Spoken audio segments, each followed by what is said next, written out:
On November 5th, the Trump administration issued sanctions against the Islamic Republic of Iran, restricting their sale of oil and petrochemical products, the lifeblood of the mullah mafia which rules over the people of Iran.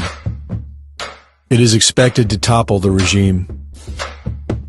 In the past few weeks, we have been covering the Iran populist movement known as Restart. Restart hopes to help bring an end to the Islamic Republic and create a free society based on the ideals of the U.S. Constitution, Plato's Republic, and Cyrus the Great's Right of Nations. In our research, Restart seems to be the only populist movement in Iran, but there are two other opposition groups ready to seize power, and they both seem to be extensions of the very same regime they claim to oppose. Founded in September of 1965, the People's Mujahideen Organization of Iran, otherwise known as the Mujahideen MEK, PMOI, or MKO, is by all appearances a radical and subversive militant cult. Based on socialism and radical Islamic ideology, the MKO is not much different than the Islamic Republic.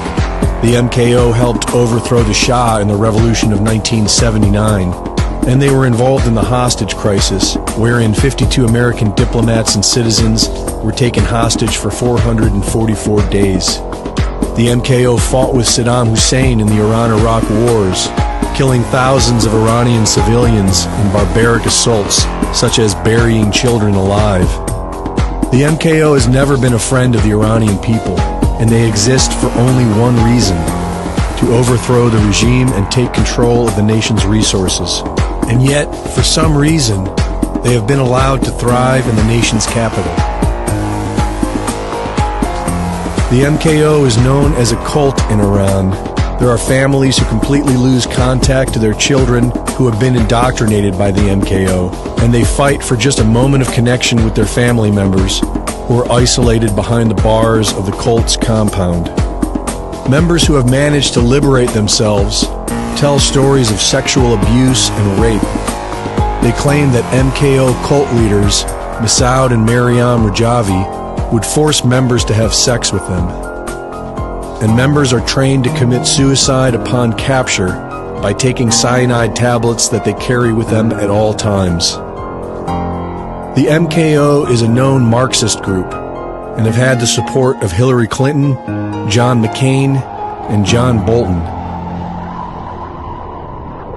Whereas the People's Mujahideen Organization of Iran seeks to replace the mullahs with their own cultish version of Islamic rule, Reza Pahlavi appears to be an Islamic Republic apologist. The son of Mohammad Reza Pahlavi and grandson of Reza Shah, Reza Pahlavi is the crown prince of the Pahlavi royal family. He has been exiled in America since the Revolution of 1979, where he has lived like royalty while his own people suffer. It is well known that the Sepah and Basij exist only to suppress and control the people of Iran, and yet Reza Pahlavi defends them. He says that they will be allowed to exist when he rules over Iran. He had the continued support of John McCain, who worked with him to defend the Revolutionary Guard, and who also supported the MKO and the Islamic Republic. But the most suspicious behavior began after the recent uprisings, after millions of Iranians took to the streets in dozens of cities across the nation. The mainstream media did its best to ignore it. They were not expecting the massive uprisings. They were not expecting the election of President Donald Trump. And they were not expecting the United States to pull out of the highly suspect nuclear Iran deal of the Obama administration. After the winter uprisings, Iran called upon Interpol to arrest the leader of the populist movement, Restart, Sayed Mohammad Husseini. On the anniversary of Reza Shah's coronation, the Islamic Republic released an image of what they claimed to be the mummified remains of his body. And immediately following, the regime-controlled media began pushing the story, stirring up outrage, and pushing support for the Pahlavi royal family. Reza Pahlavi called for the people to take to the streets in a peaceful protest, but nobody did. The Pahlavi option is not a popular one in Iran. Reza Pahlavi was not gaining any traction. The people of Iran remembered how his father, Mohammad Shah, worked with the violent extreme mullahs, and how he silenced the peaceful Sufis. They remember how he allowed Russia and England to control Iran's resources, and they remember how he tortured the people of Iran. Reza Pahlavi is overwhelmingly seen as another puppet clown for globalist forces. Islah Taliban, known as the Reformist Party, seeks to merely reform the Islamic Republic, and most Iranians will agree that they are nothing more than the left wing of the Islamic Republic. Farashgard, otherwise known as Iran Revival, appeared out of nowhere in September of 2018.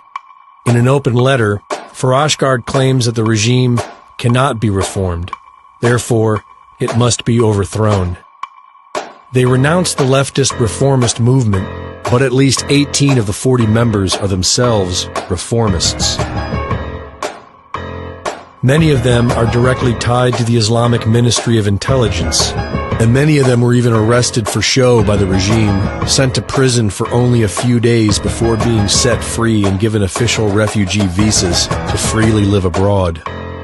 They conclude their open letter by saying that Prince Reza Pahlavi must rule over Iran, an unpopular option for many Iranians.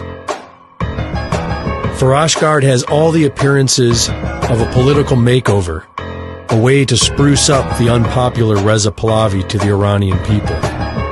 And upon close examination, they seem to be an extension of the Islamic regime. A desperate attempt by the globalists to keep Iran within their control. The current regime accuses President Trump of regime change, but it appears that all possible options on the table are nothing more than agents of the current regime. Do they hope to evade the populist restart movement by goading President Trump into supporting one of their proxies? Only time will tell. This is Greg Reese reporting for Infowars.com.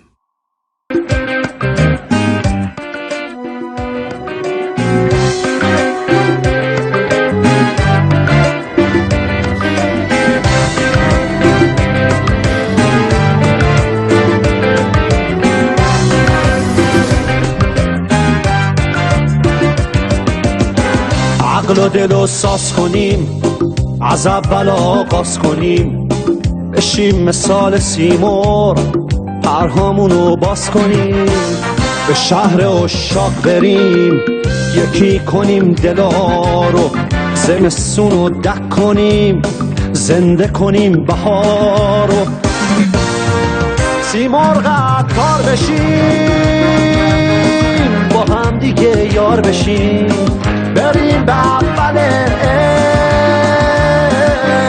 عشق حبیب و بیمار بشیم به خاطر رسیدن باید هم آواز بشیم تا مقصد نهایی هم دل و هم راز بشیم